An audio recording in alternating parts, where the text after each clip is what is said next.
This kick can decide it all.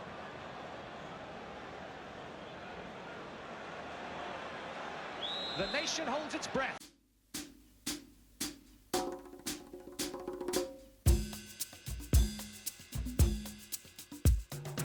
I wish to talk to you this evening about the state of the nation's affairs. And the picture I have to paint is not, unfortunately, a very cheerful one. The figures which are just now becoming available to us show one thing very clearly. As a community, we are living way beyond our means.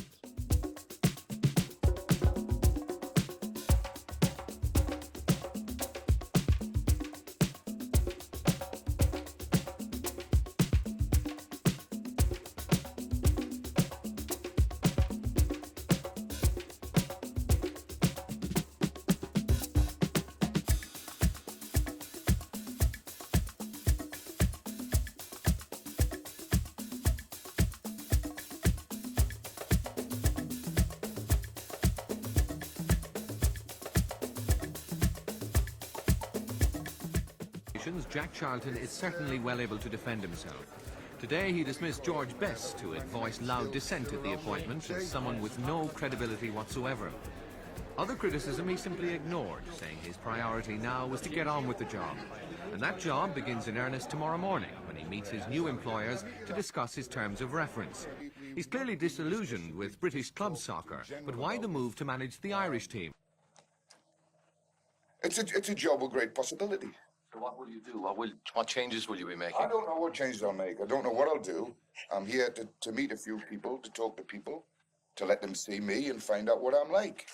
I mean, I can talk, you know that for a start.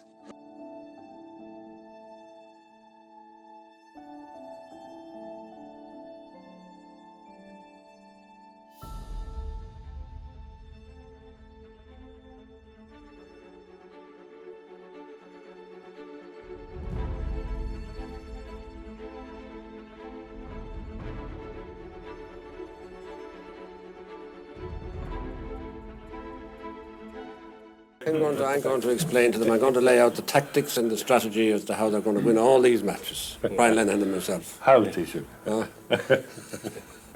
Well, use the skills that they have. Don't be intimidated by the occasion or by the quality of their opponents. Just have the confidence that they have the capacity and the skills to win, and go out with that spirit and then just apply their skills. Would you agree with that, manager? Completely, 100%. How are you feeling now the day before you depart? Well, when any competition like this, you get a bit apprehensive. You know, we were all a bit little. Once we get into it, it'll be fine. Get him on it. Well, your first match is on Sunday. You're going to win that one. You never tip a win when you're a player. You just say you'll do your best and you hope that the result will be in your favour. And at the end of the first series, will we be there? I don't know. Again, you know, you're putting me under great pressure. No, we'll wait and see.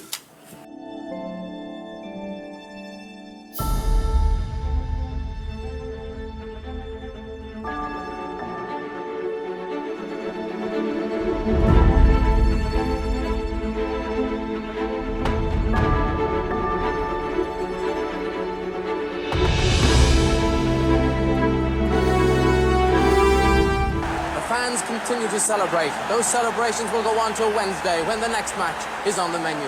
But dare we dream of something bigger to come?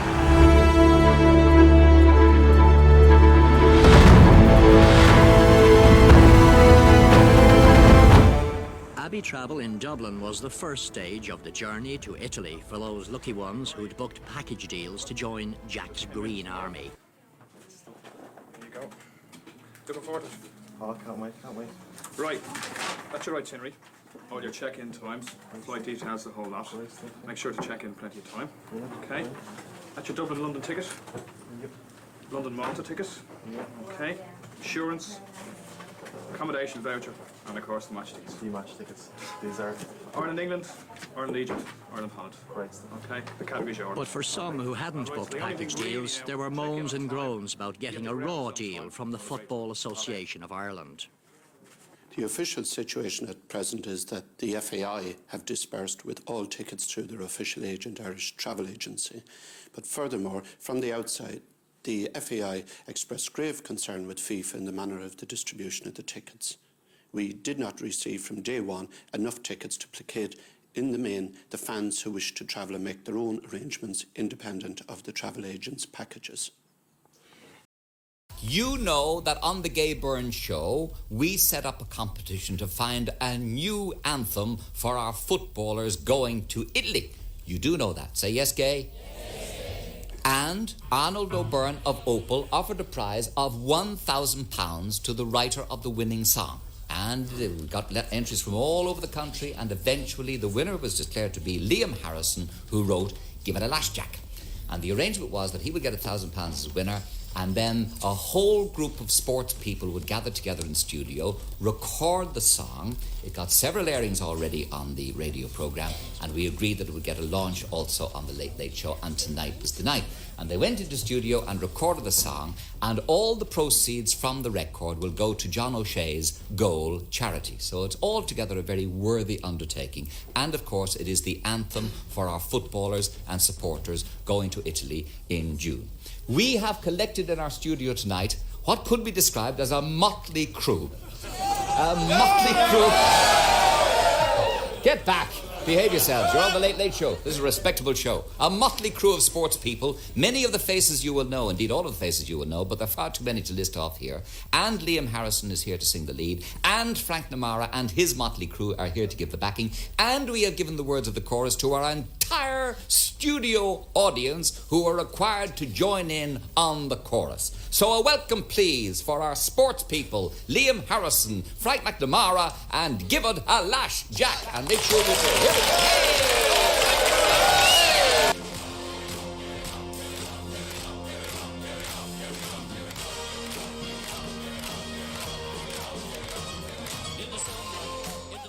Well, it's very much like the European Championships, isn't it? We've got 2 out of that group, and Egypt. And does that bother you? Well, I would rather play somebody different. We've already played England and we've already played Holland. Probably the one team I didn't want in the groups was Holland. Right. And we've got England, but that's the way the draws come out, and that's what we've got to accept.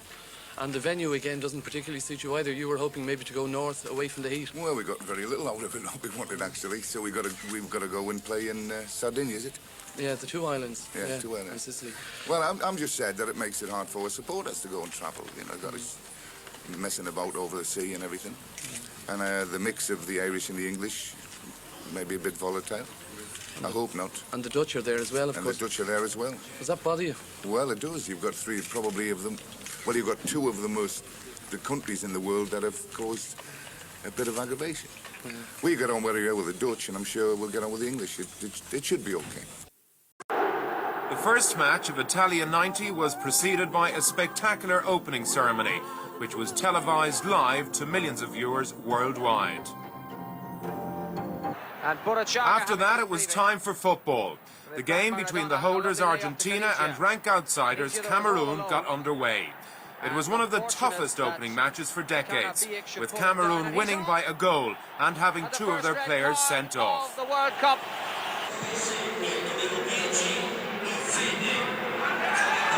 Pompidou's thrown it in. Cameroon's top scorer has been presented with the opening goal of the 1990 World Cup by a goalkeeper unable to hold the ball. A good downward header, but dreadful goalkeeping by Pompidou, and Cameroon deservedly are in front. Again, poor defending here by the Argentine. Black mark against Sensini. Meanwhile, here in Cagliari, the Irish team, led by manager Jack Charlton, arrived into the city at about 6 o'clock Irish time. Earlier in the day, they had a full workout at their training base in Malta. The bad news from there was that Ronnie Whelan did not come through that session and must now be a very doubtful starter on Monday night. I don't know yet. I should think so. He's got a recurrence of his groin strain. So he's very doubtful. And what about Ray Houghton? Did he come through okay? Fine. Yeah, Ray came probably, yeah. And all the rest of the players? Everybody's fine. Good, Nick. Worked very hard. Yeah. Done everything right. They're all looking forward to the games. Within 60 minutes, the Irish party had made their way here to the Ismoros Hotel, which is situated about 26 miles south of the capital. Despite the recent controversy surrounding the Ismorus, the manager and staff here are at pains to stress that they'll be doing everything possible to leave the Irish team in tip-top condition for Monday night's encounter with England.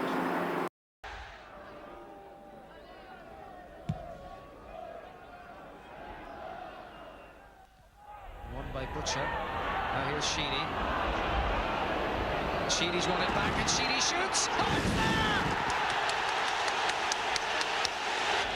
And Kevin Sheedy, who's enjoying his best period in an Irish shirt, has right out of nothing conjured the equaliser. In Sligo town last night, it was once again optimism and ecstasy run riot as the local fans hit the roof when Ireland equalised. We hammered into the goal for 19 minutes and a goal they got. And we come back. Took down the ball with a 42-inch chest. Hit it with his hand and needed a pipe had he bought it. Float before it wasn't. We were on top the whole way through. We deserved the win, but we're happy with a draw. I didn't think we'd come back to them as we did. And I hope the second game will be better. That we really get through all together the next time. It's a great result for us. One of the best. They're definitely one of the best sides. We proved that in Europe. There's nobody to touch us, not now anyway. We'll take Egypt, we'll take Holland, little lot, the whole lot. I know nothing about football, I just know it's great for the Guinness. Disappointing 0-0 draw was the eventual outcome to our eagerly awaited Group F encounter with Egypt here in La Favorita Stadium in Palermo this afternoon. It was a disappointing result from the Irish point of view, as we had looked to this match for the vital 2 points which would have ensured qualification. It was doubly disappointing as Ireland had enjoyed so much of the possession throughout the entire game. I was very disappointed. You think we should have won? We definitely should have won. What about you? I hope we win on Thursday. They didn't want to go forward at all. They didn't seem to want to score, and as a result, they were slowing up the Irish game, and the Irish game that we're used to. Very disappointed. We're very disappointed. The Egyptians never wanted to play football. They wasted 20 minutes, half an hour of the game. It's really annoying for us. We definitely need somebody up front to score goals. Adam McLaughlin, it shouldn't be brought to the team at all. He should have had Quinn on earlier. Do you think the spirits of the Irish here in Palermo will be very much dampened tonight? No, no, they'll be back full score. They will. They'll be back. The bell rounds will be going and they'll be singing, they will, and they will give it to the judge. And will you? And do you intend to give it a lash yourself? Oh yeah, certainly we know. That's what we're here for. Jack, how do you feel now for the Dutch match on Thursday? Oh, the Dutch match will be a good game. The Dutch, we know, will come and have a go at us, and the Dutch know we will go and have a go at them, and it'll be a good, honest, hard-working game, with a result probably at the end of it, either for us or for the Dutch. Free kick to Holland. Koeman to Hullet. Keith, Hullet again. Oh, Hullet's through. Oh, what a goal by Hullet.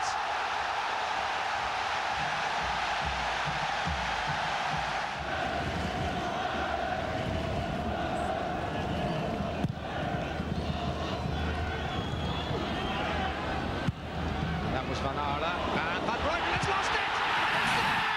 Niall Quinn has got it.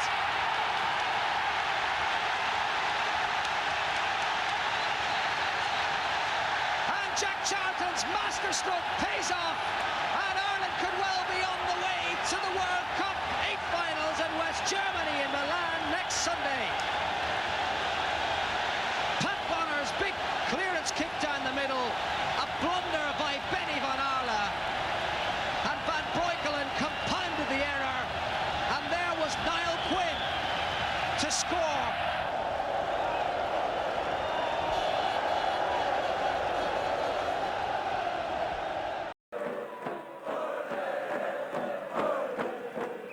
And in the streets outside, the atmosphere was maintained as the players left the stadium in their team bus, while the fans themselves were quite simply ecstatic. It's now 1:30 a.m. local time here in Palermo, and the players by now have made their way back to their base, the Hotel Porto Rice, which is 25 miles outside the city. Inside, they're having a party. It was a somewhat restrained affair, however, with the wives and girlfriends, as the draw for Genoa on Monday had put an early deadline on the entire squad. Nonetheless, a relaxed Jack Charlton gave me his reaction. We haven't beat anybody in the competition yet, but we've had 3 very, very difficult games, and we've come out on top. I was particularly pleased with the performance tonight, the way the lads worked at it and never gave up, and we're always liable to get a goal back. which we did in the end, and now we've qualified through. And the players themselves were happy and willing to talk about the match. I just followed it in, and when he did parry it, I just said to myself, don't miss whatever you do, you know, because I'd missed one or two beforehand, so went in and have a few pints now tonight and look back on it. Well, I thought it thoroughly deserved. They opened up the game very well, and then after about 25-30 minutes, we found our feet, and I thought after that we were the better team, and in the end we could have won it. Jack substitution worked again, so you can't say no more than that, you know. And so it's off to Italy and the challenge of Phase 2. And with this history-making Republic of Ireland soccer squad, there's no telling now where it all may end. Series of penalty takers.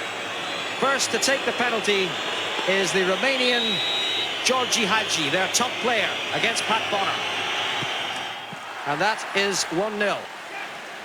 He's only allowed one penalty in the first round. Yes!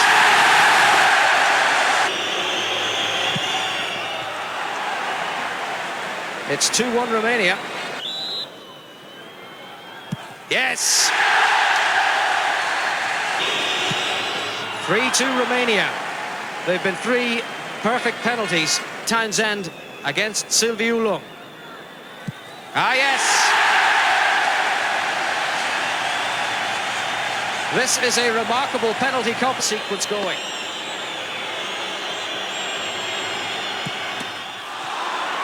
Bonner furious with himself. Again, he guessed correctly. Oh, yes! We can breathe again.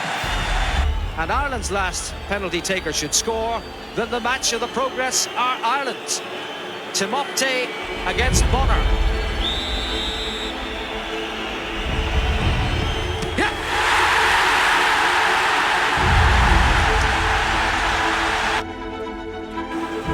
This kick can decide it all.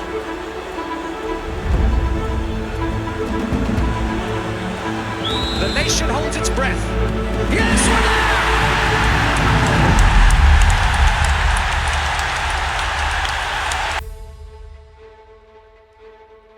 Then a challenge, Baggio to Schilacci. Giannini looks for Donadoni. Good parry, Schilacci! Schilacci has scored again!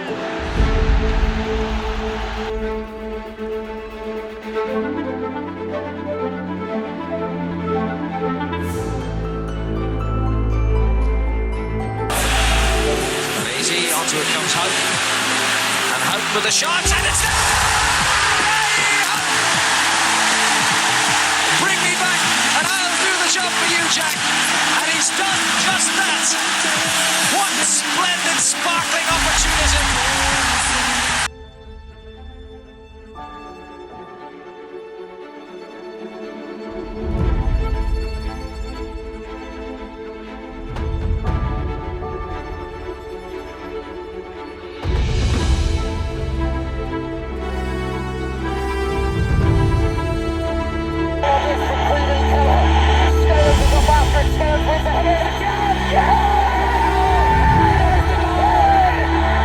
That's Troy Parrott. That is unbelievable. He scored a hat-trick.